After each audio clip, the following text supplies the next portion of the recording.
C'est vraiment un privilège de me tenir devant vous pour partager la parole de Dieu. Amen. Donc, sans plus tarder, vous allez tourner avec moi dans 2 Timothée, chapitre 4, les versets 1 à 5. Je vais lire dans la version Louis II, donc Louis II 21. Donc, vous allez tourner dans 2 Timothée, chapitre 4, les versets 1 à 5. 2 Timothée, chapitre 4, les versets 1 à 5. Donc, je vais lire pour vous. C'est pourquoi je t'en supplie, devant Dieu et devant le Seigneur Jésus-Christ, qui doit juger les vivants et les morts au moment de sa venue et de son règne.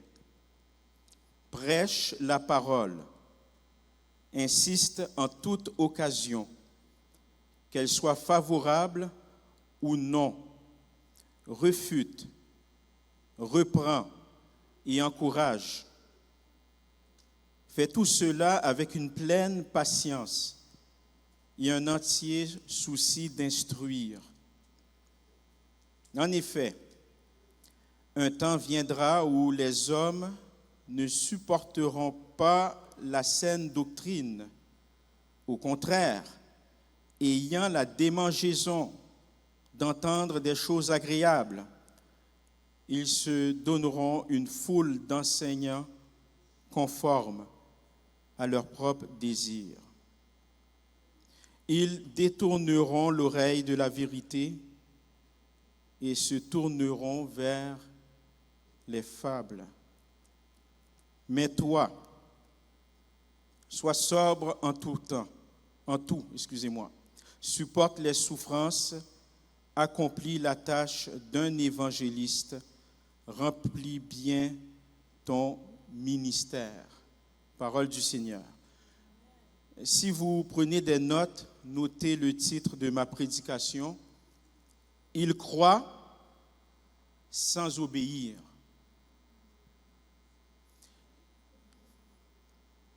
J'ai entendu quête. En créole, ça veut dire quoi là? Oh là là. Il croit, 3 petits points, sans obéir. Mes chers amis, si je prends la parole aujourd'hui, si je proclame l'Évangile devant vous, sincèrement, ce n'est pas dans un esprit de vous réprimander, de vous décourager. Ce n'est pas dans cette optique que je viens vous prêcher la parole de Dieu aujourd'hui. Mais c'est plutôt pour alerter. Je ne viens pas comme étant un expert des mystères de la fin des temps. J'ai beaucoup de choses à apprendre au sujet de la fin des temps. Néanmoins, ce que je peux vous dire, c'est que je viens en tant qu'homme de foi, en tant que serviteur, en tant que témoin de ce que la vérité peut faire dans la vie d'une personne. La vérité de la bonne nouvelle de Jésus-Christ m'a changé. Ça m'a transformé. Ma mentalité a évolué, tout simplement. Mais ça, ce n'est pas grâce à mes propres efforts, c'est réellement la vérité de l'Évangile qui a transformé mon esprit. Et je viens devant vous comme étant un observateur de notre époque. Et ce que je vois à l'heure actuelle ne me surprend pas. Ok, ça ne me surprend pas. Puisque tout ce qui se passe à l'heure actuelle, cela a été annoncé depuis longtemps dans les pages de la Bible.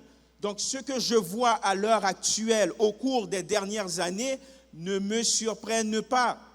Parce que Dieu l'a annoncé par le truchement de ses serviteurs, ce qui allait arriver dans les temps de la fin.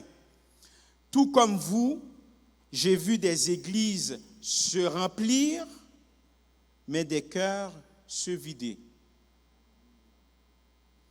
Tout comme vous, je vois des messages à travers la télévision, à travers Internet, des messages inspirants, mais souvent sans fondement. Je vois aussi, et nous sommes dans cette génération, une génération attirée par l'instantané et indifférente à l'éternité. Donc, j'aimerais vous dire que nous vivons un des signes les plus graves de la fin des temps, le déracinement de la foi chrétienne. Ça, c'est un des signes les plus graves, le déracinement de la foi chrétienne. C'est-à-dire, c'est un lent abandon de la vérité. Et vous allez constater que c'est lent, c'est un processus. Ce n'est pas un rejet frontal que nous voyons à l'heure actuelle. Ce n'est pas un rejet frontal ce que nous voyons au cours des dernières années. Je dirais que c'est plutôt subtil. C'est très subtil. J'appelle ça une modification tranquille de la vérité. C'est une modification tranquille. C'est-à-dire, c'est une foi transformée. C'est une foi qui est adaptée à l'époque, adaptée à nos goûts. Certaines fois au goût du jour. C'est une foi allégée. Et cette sorte de foi-là rejette le vrai Dieu. C'est-à-dire que ces gens qui avancent avec cette nouvelle croyance, eh bien, ils se fabriquent plutôt une version de Dieu, une version de Yahweh plus confortable. Mais cette foi-là, cette croyance sans racine, cette croyance sans fondement, cette croyance sans puissance, cette croyance sans solidité ne tient pas la route. Ne tient pas la route. Maintenant, j'aimerais vous expliquer le contexte du passage que je viens de vous lire. Eh bien, c'est l'apôtre Paul qui rédige cette lettre. Et l'apôtre Paul, il est en prison à Rome. Et il sait pertinemment que son temps approche. La fin de sa vie approche. Et ces dernières paroles, parce que cette lettre était adressée à son mentoré, un jeune pasteur de l'époque, Timothée. Bien entendu, cette lettre est devenue une lettre circulaire. Donc, ces dernières paroles à Timothée sont un testament spirituel. Testament spirituel. Vous allez constater que lorsque Paul écrit à Timothée, il parle à travers sa lettre. Bien entendu, il est inspiré du Saint-Esprit. Eh bien, il parle avec urgence. Êtes-vous là? Il parle avec urgence. Il parle comme un père à son fils. Il parle comme un lanceur d'alerte qui signale un danger. Et remarquez que lorsque Paul écrit justement ce dont je viens de vous lire, et de toute façon c'est le style de l'apôtre Paul, l'apôtre Paul ne tourne pas autour du pot. Il va droit au but. Il va dire, un temps viendra où les gens ne supporteront plus la vérité. Ils se tourneront vers des discours qui leur plaisent, vers des fables, des histoires à dormir debout, des histoires inventées.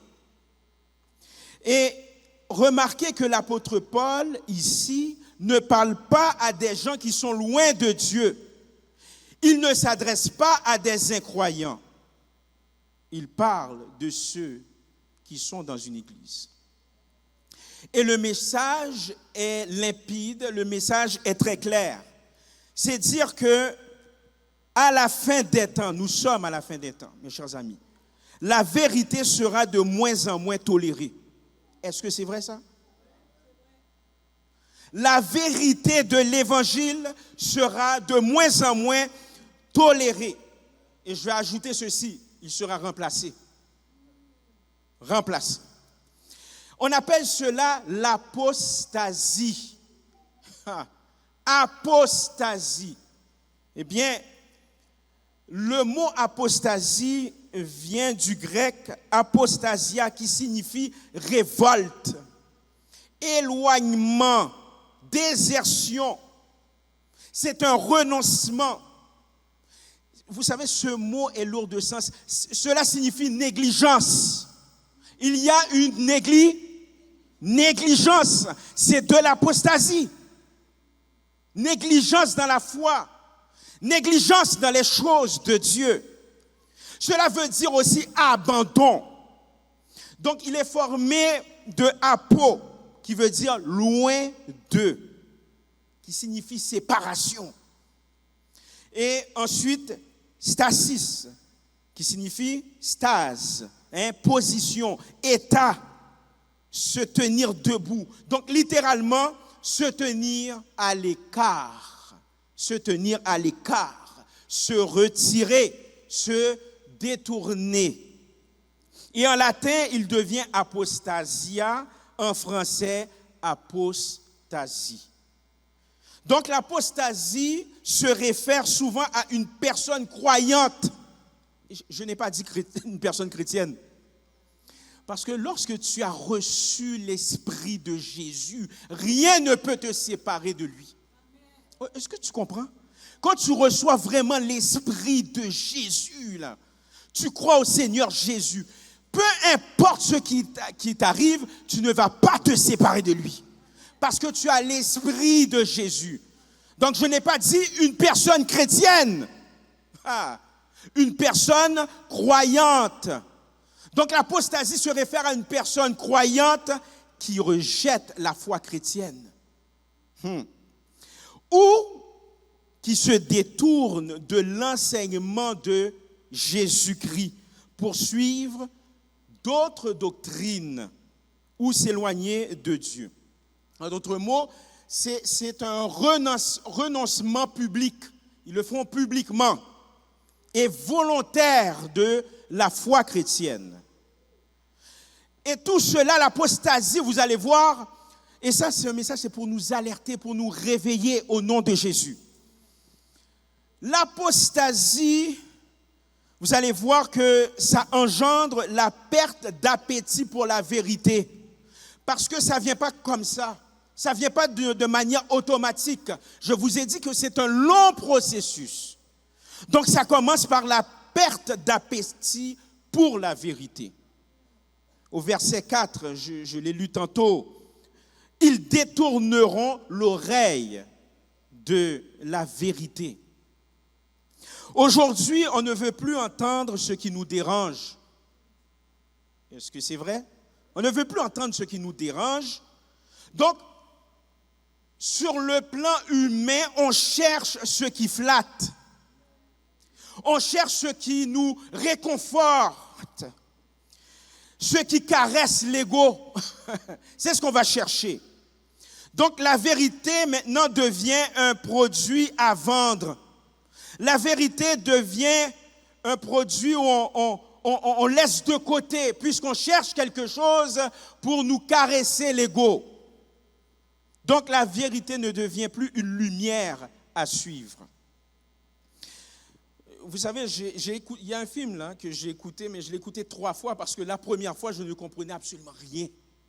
Donc je l'ai écouté 3 fois. À partir de 3 fois, la 3e fois, j'ai compris.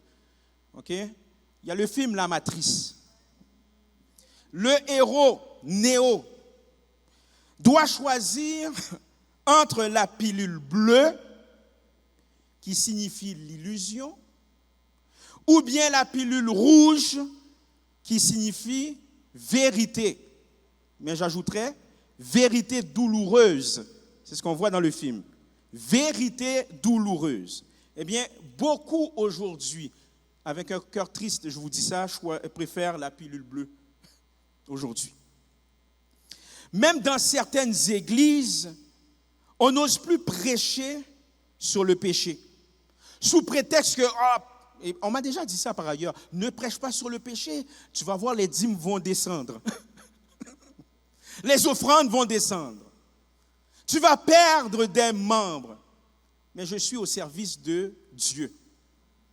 Donc, beaucoup d'églises n'osent plus prêcher sur le péché. Beaucoup d'églises n'osent plus prêcher sur la repentance, c'est-à-dire changer d'avis, changer de mentalité à propos de qui est Dieu. Beaucoup d'assemblées dites évangéliques ne prêchent plus l'évangile de la croix. Pourquoi? Parce que certaines personnes préfèrent mieux un message feel good. Mais on sacrifie la vérité pour la popularité. Ah oui. Certains prédicateurs vont sacrifier la vérité pour être populaires. Le but, c'est d'être populaire. Et ça, Paul l'avait déjà dit. Et nous l'avions lu. Ce qui m'amène à vous dire qu'il y a un attrait croissant, un attrait grandissant pour les faux enseignants. Pour les faux enseignants. L'apôtre Paul va dire, ils se donneront une foule, pas certains, une foule d'enseignants conformes à leurs propres désirs. J'aimerais vous dire ceci, à chaque époque, chaque séduction. Aujourd'hui, maintenant, ce que l'apôtre Paul a dit, aujourd'hui, ça s'habille avec une spiritualité moderne. Spiritualité moderne. C'est quoi? Mais du coaching mystique, c'est très à la mode de nos jours. Et malheureusement, dans certaines églises dites évangéliques, du coaching mystique. Une Bible remixée. Donc, c'est comme si que le prédicateur ou les prédicateurs vont dans un buffet, vont choisir qu'est-ce qui est populaire à prêcher sous prétexte de caresser leur ego, sous prétexte de faire grandir leur assemblée, sous prétexte d'avoir plus d'argent. C'est la vérité. Il y a aussi ce qu'on voit aussi depuis, je peux vous dire depuis une vingtaine d'années, parce que j'ai 46 ans, donc j'ai constaté ça depuis mi-vingtaine, début vingtaine. Le nouvel âge, hein, c'est un enseignement diabolique vraiment qui écarte le Dieu, le Père de notre Seigneur Jésus-Christ, qui dit tu peux tout par toi-même, tu n'as pas besoin du Dieu de l'Évangile. Le nouvel âge, le New Age, qui est extrêmement à la mode et maintenant qui s'infiltre dans certaines assemblées. Je parle d'assemblées parce que l'apôtre Paul parle aux gens de l'Église. Il ne parle pas aux incroyants. Les incroyants ne le savent pas. Mais maintenant, le nouvel âge, le New Age, on le voit de plus en plus, maintenant pénètre aussi l'Église. Ils ont une vision cosmique diluée. Mais derrière ces discours qui sont brillants, qui sont le fun à entendre, eh bien, il y a un poison de confusion. Il y a un poison de confusion. Donc, c'est ce qu'on constate depuis longtemps vraiment, le New Age, des croyances bizarres maintenant qui commencent à pénétrer certaines assemblées sous prétexte d'être une église populaire. Nous voulons être populaires, nous ne voulons pas choquer. Mais ce n'était pas dans l'esprit de Christ. Certaines fois, Christ, oui, lorsqu'il apportait la parole de Dieu, ça faisait du bien à l'auditoire, mais certaines fois, ça faisait mal. Ça faisait mal. Parce que la vérité, certaines fois, fait mal. Mais ça nous libère. Ça nous rapproche de Dieu. Ça nous rend résilients. Maintenant, derrière tout ce mouvement, on constate que l'apôtre Paul a dit que vers la fin des temps, eh bien, ils vont se donner une foule d'enseignants. Et vous allez remarquer dans leur enseignement, il y a plusieurs styles d'enseignement. Il y a l'enseignement basé sur une foi émotionnelle. C'est basé sur la logique que si la personne ne ressent rien, elle s'éloigne de l'église locale ou bien elle s'éloigne de Dieu. Donc ça prend une foi émotionnelle. Ça prend ça pour pouvoir avancer dans la vie. Ça prend ça pour pouvoir avancer sur le plan spirituel. Donc l'enseignement va être uniquement basé sur une foi émotionnelle. Donc beaucoup croient, et ça c'est dommage, que jusqu'à ce qu'ils ne sentent plus rien, ça veut dire que l'enseignement est mauvais. Si je ne ressens pas une certaine émotion, eh bien ce n'est pas bon. Est-ce que vous comprenez? C'est la logique d'aujourd'hui. Oui, effectivement, lorsqu'on prêche, il peut y avoir une part d'émotion, c'est normal. Mais si la musique, certaines personnes disent, si la musique les émeut, eh bien ils vont revenir. Si le message les touche, pas les transforme. Pas les transforme. Mais si les messages les touchent, eh bien ils restent. Mais s'ils ne restent plus, ou du moins, plutôt, s'ils ne ressentent plus quelque chose sur le plan charnel, sur le plan humain, eh bien, ils partent. Et vous allez les reconnaître. C'est toujours le même discours. Depuis que je suis à l'église, c'est toujours le même discours. C'est le fameux « je ne reçois rien ». Je ne reçois rien. Comment ça? Au contraire, si tu es chrétien, tu dois servir. C'est le fameux, c'est ça. C'est-à-dire, on a une vision de l'Église comme un lieu de consommation. Je ne reçois rien. C'est ce qu'on entend souvent. Je ne reçois rien. Eh bien, le je ne reçois rien veut dire une foi sensuelle. C'est une foi qui est basée sur les sens. Et quels sont les résultats d'une foi qui est basée sur les sens? Eh bien, on confond l'émotion avec foi. Oui, comme je vous l'ai dit, oui, il peut y avoir une part d'émotion. Je n'en disconviens pas, mais moi, je vous parle quand ça devient le fondement. Ça devient le fondement, là. Là, ça devient problématique. Donc, ces personnes-là qui disent « je ne reçois rien », eh bien, c'est dire qu'ils confondent l'émotion avec la foi chrétienne. Et quand l'émotion maintenant va s'éteindre, eh bien la foi s'effondre. C'est dire que le fondement était les émotions. Mais si ton fondement c'est Christ, émotion ou pas, tu vas avancer.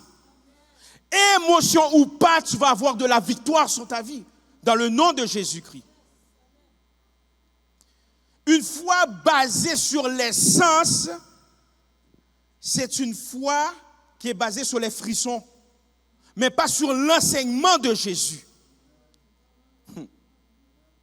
Mais j'aimerais vous dire que la vraie foi, c'est une décision, ce n'est pas l'émotion. C'est une décision. La vraie foi, même si je ne ressens rien sur le plan physique, eh bien, c'est une fidélité. Malgré que c'est difficile d'avancer dans ma foi, je reste fidèle dans le nom puissant de Jésus. Combien d'entre vous aimeriez être fidèles dans votre foi au nom de Jésus? Être fidèle, c'est une marche dans l'invisible, pas dans le visible. Je vais vous dire ceci, Dieu n'a jamais dit « suis-moi si tu ressens quelque chose ». Est-ce que Jésus-Christ a dit ça? Jésus, lorsqu'il marchait avec ses disciples, prêchait l'évangile. Oui, suivez-moi si vous ressentez quelques frissons. Suivez-moi si vous sentez quelque chose. Ce n'est jamais ça. Au contraire, le vrai évangile, la parole de Dieu, la bonne nouvelle de Jésus nous enseigne que nous marchons par la foi et non par la vue. Dieu nous appelle à le suivre sans même le voir, même sans même le comprendre. C'est fou. C'est ce qu'on voit de nos jours. Donc, tu n'as pas besoin de ressentir Dieu pour qu'il soit présent. Ce n'est pas le fondement. Oui, ça peut arriver. Moi, ça m'est arrivé. Lorsque je passe du temps avec le Seigneur, lorsque je louais tantôt, je ressentais des frissons, je ressentais une certaine émotion. Mais ça ne devrait pas être le fondement de ma foi. Le fondement de ma foi devrait être Jésus-Christ, tout simplement. Et non une foi basée sur l'émotion. Pourquoi je vous dis cela? Parce que certaines fois, mes chers amis, ceux qui ont de l'expérience avec Dieu, certaines fois, Dieu agit en silence. Certaines fois, Dieu agit en silence. Mais pendant que Dieu agit en silence, il agit. Il agit. Donc les fondations de ta vie ne peuvent être basées sur les sensations. Construis ta foi sur la vérité de l'évangile et non sur les émotions au nom de Jésus. Il y a aussi l'enseignement basé sur une foi utilitaire. Okay, je vous ai dit une foi sensuelle, une foi sur le sens émotionnel, mais il y a aussi l'enseignement basé sur une foi utilitaire. C'est basé sur la logique de croire qu'on peut tout obtenir sans obéir. Il y a des gens qui l'enseignent. Dieu va te donner tout ce que tu veux, mais vis dans la désobéissance. Je l'ai déjà dit à maintes reprises, certaines fois, vous savez qu'est-ce que Dieu peut faire? Et ça m'est arrivé. Lorsque je vivais dans le péché, j'avais une double vie, je priais le Seigneur me donnait réellement qu'est-ce que je lui ai demandé. Est-ce que vous êtes là? Donc, ce n'était pas un ticket modérateur pour que je continue à vivre dans le péché, c'était pour attirer mon attention à lui. Donc, lorsque Dieu m'avait donné ce que je lui avais demandé pendant que je vivais une double vie, pendant ce temps-là, pendant que je remercie le Seigneur dit, reviens à moi. Reviens à moi. Reviens à moi. Et si je perdurais dans ce chemin, c'est là que Dieu sort son bâton. Est-ce que vous comprenez? Comme un bon père de famille. Donc, il y a certaines personnes qui vont baser, ce que je vous ai dit, ce n'est pas de la théologie en passant. C'est basé sur une expérience personnelle que j'ai eue avec Dieu. Donc, il y a certaines personnes qui vont baser leur enseignement sur l'expérience personnelle, ils en font un dogme. Donc, continue à vivre comme tu veux, continue à vivre dans le péché. Ce n'est pas grave, Dieu va te donner ce que ton cœur désire. C'est un faux enseignement. C'est un faux enseignement. Est-ce que vous comprenez? Donc, on veut la bénédiction tout de suite, on veut une réponse rapide, on veut des solutions rapides, mais sans engagement. Et pourtant, c'est l'inverse. Dieu désire notre cœur. Dieu désire notre engagement. Et vous allez constater que certains prédicateurs, ce n'est plus que ta volonté soit faite, mais c'est devenu « fais ce que je veux maintenant ». C'est ça, c'est devenu comme ça. Fais ce que je veux maintenant. Mais avec amour, j'aimerais vous dire ceci, que Dieu n'est pas un distributeur de bénédictions. Il n'est pas un distributeur de miracles. Oui, il bénit, oui, il va opérer des miracles, mais ce n'est pas un distributeur.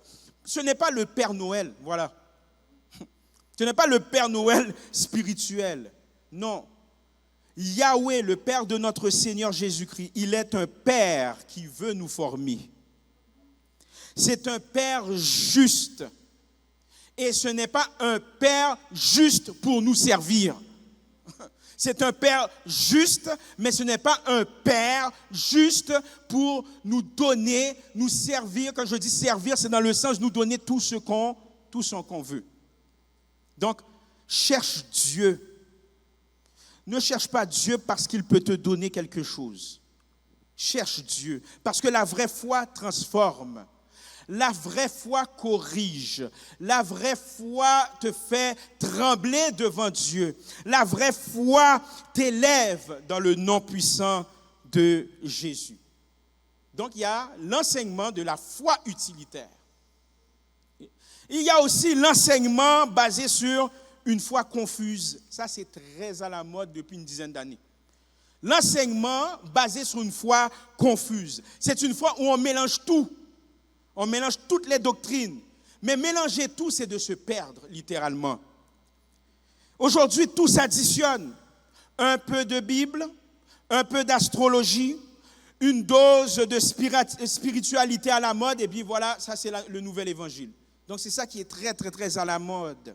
Donc, certains parlent de Jésus, mais vous allez voir au fil du temps, pendant le culte, ils vont remercier l'architecte de l'univers. C'est une foi maçonnique. C'est les francs-maçons, comme on dit, les maçons-loges. Donc, il y en a beaucoup à Montréal. Hein. Vous allez le voir, ils le disent. J'ai été dans un mariage il y a quelques années, le pasteur prêchait Jésus. Jésus est bon. Et ensuite, il salue l'architecte de l'univers, fait des signes bizarres, etc. Et pendant ce temps-là, les gens ne voyaient rien. Moi, j'étais au début de ma foi chrétienne. Je dis, c'est quoi cette affaire-là? Donc, on voit réellement que les gens mélangent tout. Au lieu de parler du Saint-Esprit de Dieu, qui est une personne, ils vont parler d'énergie, ils vont parler d'alignement, ils vont parler des bêtises de la sorte. Mais ça attire les gens. Malheureusement, ça attire les gens. Ça attire les gens. L'enseignement franc-maçon, l'enseignement du nouvel âge, ça attire beaucoup de personnes. Vous allez voir, vous serez étonnés. Et on se dit, mais comment se fait-il qu'ils ne voient rien, ces gens-là? Mais l'apôtre Paul l'avait annoncé par l'entremise de sa lettre. Dieu l'avait annoncé, justement. Et Paul l'a dit, ils se donneront une foule d'enseignants conformes à leur propre désir. Mais l'évangile de Jésus-Christ nous dit ceci, Jésus ne s'additionne pas à nos croyances. Ce n'est pas nos croyances, ce que je veux, plus Jésus, je suis heureux. Non, c'est Jésus tout court, je suis heureux quand même, au nom de Jésus. J'ai la joie basée sur Jésus-Christ. Donc, c'est ce que Jésus veut. Jésus ne veut pas prendre une place dans ta vie. Jésus veut prendre toute la place dans ta vie. Je termine là-dessus. Paul écrit le refus de supporter la sainte doctrine. Je lis pour vous, verset 3. Mais pas au complet. Ils ne supporteront pas la sainte doctrine. Donc, quand vous prenez le temps de lire ce passage, c'est plus qu'un désintérêt. C'est un rejet actif. Ce n'est pas simplement un désintérêt. Oh non, ça ne m'intéresse pas. C'est un rejet actif de la vérité. Vous savez, en préparant ce message, sincèrement, je l'avais dit aussi à Diaconesse Cynthia, en préparant ce message, j'ai ressenti une tristesse profonde. J'étais tellement triste parce que plusieurs personnes semblent ne pas être intéressées par le message de Jésus. Quand je dis plusieurs personnes, je parle en général. Quand vous prenez le temps d'analyser, vous regardez ce qui se passe sur les réseaux sociaux, vous écoutez un peu les prédications sur Internet, on a l'impression que plusieurs ne s'intéressent pas vraiment au message de Jésus. Pourtant, lorsqu'on prend le temps d'écouter l'Évangile, la bonne nouvelle de Jésus, lorsqu'on prend le temps de lire ce que Jésus nous a enseigné, lorsqu'on prend le temps aussi de le vivre, on constate que l'Évangile est une clarté bouleversante dans nos vies. C'est-à-dire, c'est quoi l'Évangile? Si je peux vous le résumer extrêmement rapide, c'est dire que, écoutez, nous étions condamnés, c'est grave ça.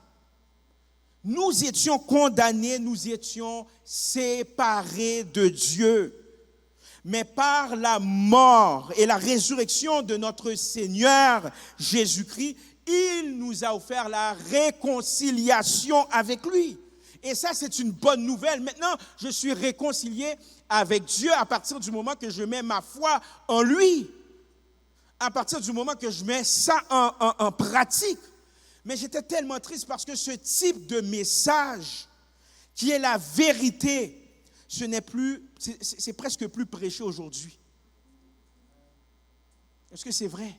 C'est presque plus prêché aujourd'hui. Moi, ça m'attriste énormément. Imaginez-vous le Saint-Esprit de Dieu. La parole de Dieu dit, n'attristez pas le Saint-Esprit. C'est une personne. Évidemment que le Saint-Esprit est attristé par cela. Il l'a prophétisé par l'entremise de plusieurs écrivains bibliques. Mais c'est triste de voir ça, parce que l'Évangile fait du sens. Lorsque vous lisez l'Évangile, vous dites, waouh, ça fait du sens. Lorsque vous l'appliquez dans votre vie, ça fait du sens quand vous vivez des délivrances. Vous voyez que Dieu répond à votre prière. Quand bien même que Dieu ne répond pas tout de suite, il vous donne la force, il vous donne la résilience de continuer. Ça fait du sens, mes chers amis. C'est fou comment ça fait du sens. Et ça m'attriste parce qu'aujourd'hui, regardez ça, même dans la société occidentale, et ça commence à aller dans d'autres sociétés, dire qu'il y a une seule vérité, dire qu'il y a une seule vérité est considéré comme arrogant. Dire que hey, Jésus c'est le chemin, la vérité et la vie. Si tu veux avoir une relation avec le Dieu créateur, tu dois passer par Jésus. C'est une obligation. C'est par Jésus-Christ. Parce qu'il a fait ses preuves, c'est considéré maintenant comme une arrogance. Vous voyez dans quel monde qu'on vit? C'est considéré comme une arrogance. Et vous allez constater que dans certaines universités, dans certaines écoles, défendre une foi chrétienne biblique peut coûter très cher. Moquerie, marginalisation, rejet, certaines fois renvoi du travail. C'est fou. Donc, même dans nos familles, on constate aussi dire qu'on croit au Seigneur Jésus-Christ comme unique chemin peut provoquer certaines tensions familiales. C'est incroyable, c'est attristant. Mais nous vivons dans les derniers temps. Dieu l'avait annoncé. Donc, en conclusion, qu'est-ce que j'aimerais nous dire sincèrement? Reste ferme, même quand l'évangile est mal vu.